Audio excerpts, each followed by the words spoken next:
nous sommes en ligne également avec le rabbin David Grutnick, le rabbin de la synagogue de Melbourne qui a été attaqué. Merci rabbin Grutnick d'être avec nous.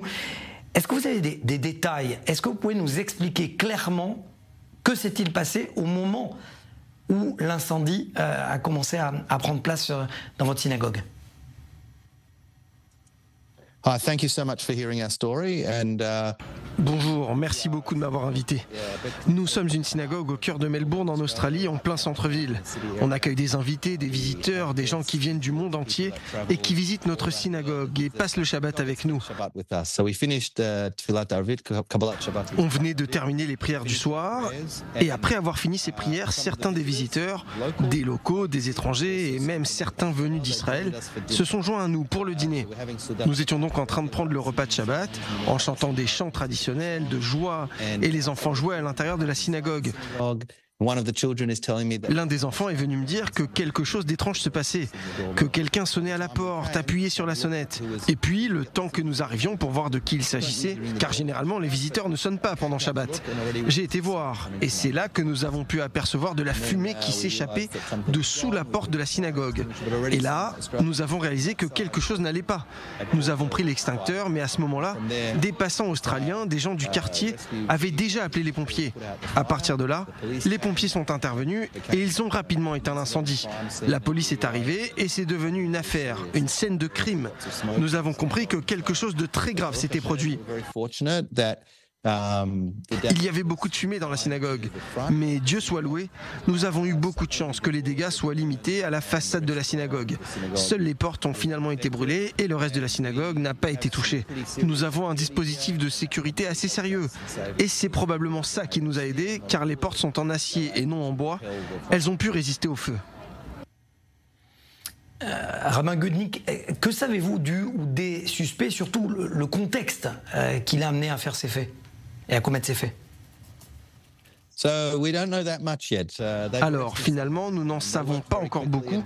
Ils ont arrêté quelqu'un et ils ont travaillé très vite, très dur.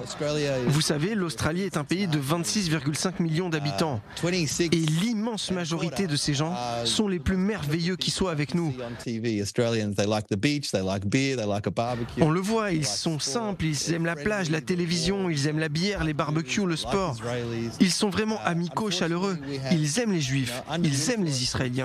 Mais malheureusement, sous l'influence de toutes les choses insensées qui pèsent sur les gens aujourd'hui, comme les réseaux sociaux, la politique, l'actualité, il y a des personnes qui ont beaucoup de haine dans leur cœur. Nous pensons donc que cette personne faisait partie de ces gens, de cette minorité haineuse. Est-ce que vous vous sentez toujours en sécurité à Melbourne? Écoutez, nous pensons que notre ville est toujours très sûre et très paisible. Mais on ne peut pas nier qu'il y a maintenant une série d'événements qui, les uns après les autres, nous font prendre conscience qu'il existe une frange de la population, une partie qui est très hostile et qu'une vieille rengaine a trouvé le moyen de refaire surface.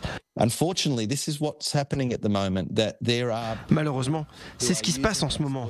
Il y a des gens qui utilisent et exploitent ces circonstances pour attaquer les Juifs et pour se délecter de la haine millénaire de l'antisémitisme. Dans l'ensemble, comme je l'ai dit, les gens sont bons avec nous, ils aiment les Juifs et ils sont respectueux. La vraie question est de savoir, Rabbin Grutnick, est-ce que votre rôle, c'est aussi de leur dire de vivre cachés ou de continuer à vivre normalement? Je pense que certaines personnes ont peur, mais mon rôle en tant que rabbin est de leur dire de ne pas avoir peur.